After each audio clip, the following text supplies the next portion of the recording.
I've lost count of how many times people have told me, you're too picky, you're difficult, your standards are too high. Give him another chance. You're probably intimidating him. Maybe you should make yourself smaller. Your biological clock is ticking. Don't you want to have kids? You should put yourself out there more. How are you still single? Rarely am I asked, how are you? How do you feel with your partner?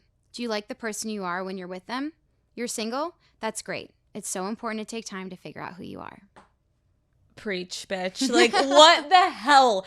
When I read that, it felt like it was so, like, truly emblematic of every young woman's experience with society. Yeah. Of like, we give him another chance, like, why don't you? And it's like, because I don't like him, because he makes me feel like shit, because it's toxic. Like, there's just so many things that women go through in their 20s and 30s when they're trying to find a partner. And so I want to talk to you, first of all, like, why did you decide to write this article? And I'll link it in the description, Daddy Gang, so you guys can all read it, because it's amazing. You're so sweet. But why did you decide to write that? I feel like I'm always trying to think about ways of how I can talk about things that are important to me, but it's also really important to me to be relatable, and I want to be relatable. And I know that so many people are going through so much different stuff. And I know for myself that I do feel the pressure. I love my parents, but I've literally had to tell them, like, every time they would be like, well, we really want to have grandkids. I'm like, I would love to be a mom one day, but like, you can't control when you're going to find the right person. And I'm like, I love you guys so much, and I would love to give you grandkids, but let's just take a beat. And so I told them one time, and now it's like totally fine, but they're so well-intentioned. They're just excited. But I also will tell my mom and dad's stories, like when I don't have great experiences with dating, and because I want them to understand it's not easy to find that right connection. Yeah. And I think it's a very different time than when they were dating, when they were younger. And I just know that there's a lot of people who feel the pressure to find someone. And I think that especially in this Instagram social media world, there's so much pressure for like this perfect relationship, and we want to post the most perfect version of ourselves. And, you know, no matter who you are, nobody's life is perfect. No one's relationship is perfect. But I also think it's kind of interesting to me. It almost feels like there's this like pressure that in our late 20s, we're like supposed to find the right person. And I feel like the odds of us all finding that right person is just not realistic. And I wanted to sort of be a part of the narrative of trying to change that, because it is so much pressure. And I feel like even I was just for July 4th weekend, I was with friends, and just like the amount of people that were like, are you dating anyone? And I'm just like, I now, no matter what, am like, oh no, I'm not. I just don't. I also kind of feel more guarded and protective because I've shared so much publicly that I'm very protective over people that I date in my relationships, just because it should be sacred and special. And I think that it's really hard to find that good fit. And I also feel like, you know, I've gone through so much that I didn't really have the confidence to know who I was. And I feel like now I'm like just feeling more confident. Right. And it's really interesting because I feel like now I'm finally at the point where I feel like when I was younger dating in my early 20s, it was so hard in the early 20s because I was so afraid to like tell me about it. Even tell them like, wait, this makes me uncomfortable, or I don't want to do this. And now it's so interesting.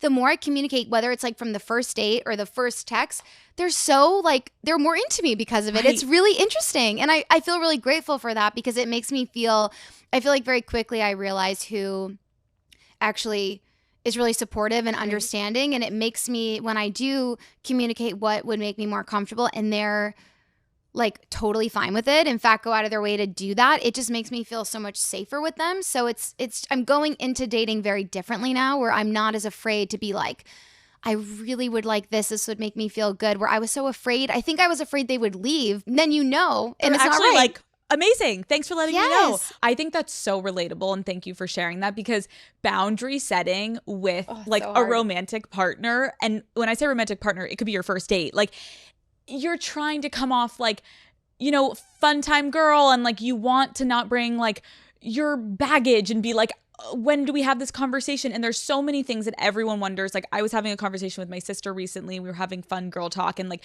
she was asking me a question, and I was like, this is such a good question. Like, she's dating, and she was like, is it weird if I bring this up here? And I was like, I don't think so. but you know what, if you do and he acts weird, leave the date. Yeah. Like there's so many things that you second guess yourself for when you are dating. And I think it's so understandable because there are so many pieces of shit out there that can make you feel small and that can make you feel insane for bringing something up. And to have you now realize like, oh my God, I said what I've always wanted to say. And like, I was just met with like, amazing. Like, thanks for letting me know. And you're literally like, wait, but you probably couldn't have done that back then, not because you weren't actually capable of saying those words. It's a confidence thing. And it's like a learned habit that you just have to like exercise the muscle more to become, because it's actually not about them. It's all about you. It's about you being able to sit there and to advocate for yourself and be able to even express that, because maybe in your early 20s, you didn't even know you needed that. Yeah. You knew it was uncomfortable, but you didn't know why or like what to say or what, if you didn't want that, what did you want? Now you're like, yeah. She's figuring it out.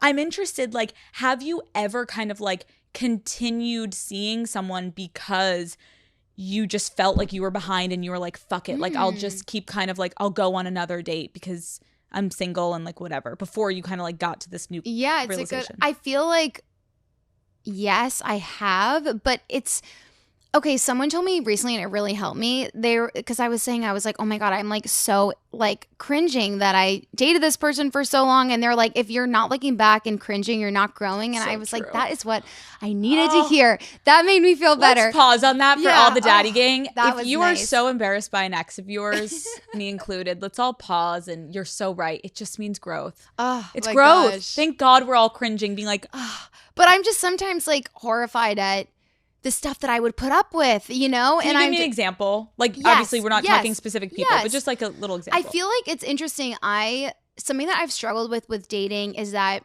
in the beginning, the guys are like really great. Okay. They're happy. They're chill. And also to what we were talking about before, I want a guy to communicate to me what they want too.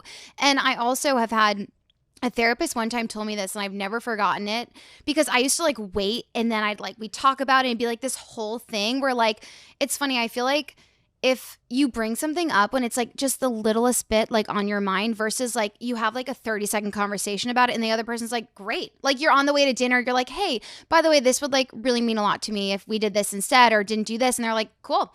Whereas if you wait till it happens like 50 times, then you have a 3-hour conversation about it. So I try to like also just bring it up really fast, and then it's quick and it's done, and then they like forget about it. It's not a big deal. And I would want the same. Such a good point for them. But I've struggled with, I don't know if it's because some of the guys I've dated maybe weren't like okay with my success or my life, but I feel like they've gotten very resentful and very moody. I don't know if like moody is the right word, but have you ever dated a guy that's very moody? Because it is just not fun. Oh, it is miserable because then you're tiptoeing around them. Everything's ruined. You are on eggshells, and it's you know what it is? I feel like that's so interesting. I've had that where because of their insecurity about your success, through the moodiness and through the like the lashing out moments, it's like a power tactic where it becomes all about them. Everything is on their terms, and you're kind of like, wait, are we still going to dinner, or are you pissed and we're just now going to sit here in silence? Like, what are we doing? And like everything is on their terms, but it's all like a manipulation tactic at the end of the day. And like, it may not be so manipulative in what they're doing. It's the insecurity that breeds this, like, how can I gain control because I feel so out of control because she's the one in a position of power in their mind. Meanwhile, you're literally like, in my success, that has nothing to do with you. Like, I'm here in this relationship. Why are we acting like moodiness? Oh, it is like, I would say that's something that immediately like within like immediately I bring that up to any new guy I'm dating. I'm like, this is a total deal breaker for me. I can't, like, a guy is allowed to be upset or in a bad mood, but when you take it out on me and you're mean to me and you like ruin something that we're doing together, that's not okay. But everyone has good days, bad days. Like if someone's in a bad mood and they're like, I'm in a really bad mood, but like I need, like, I'm gonna go to the gym or I need some space, or like, can we talk about it? Totally fine. But when I'm sure you've had like when you do something together and you're like, we just went to this concert. I would have gone with my friend. Right. I'd rather you have not gone. Or like, why are we going to dinner together if you're just like miserable? Like, I would have rather you told me and we wouldn't have done that. So that is something I look back and cringe on. I'm like, I think because I'm a people pleaser and I really wanted to help them. I didn't realize there's like a difference between being supportive to your partner and then having them treat you not well. So I'm learning that, but that is something like I immediately bring up to a guy. I'm like, I am like, that is a deal breaker for me and I'm not going to be treated like that. Hi Daddy Gang, thank you so much for watching this video. Keep in mind that was just a little clip from the episode. If you want to watch the entire full video episode, it is linked below. It's the first thing in the description. Go watch it. It's a great episode. Love you all. I will see you next Wednesday.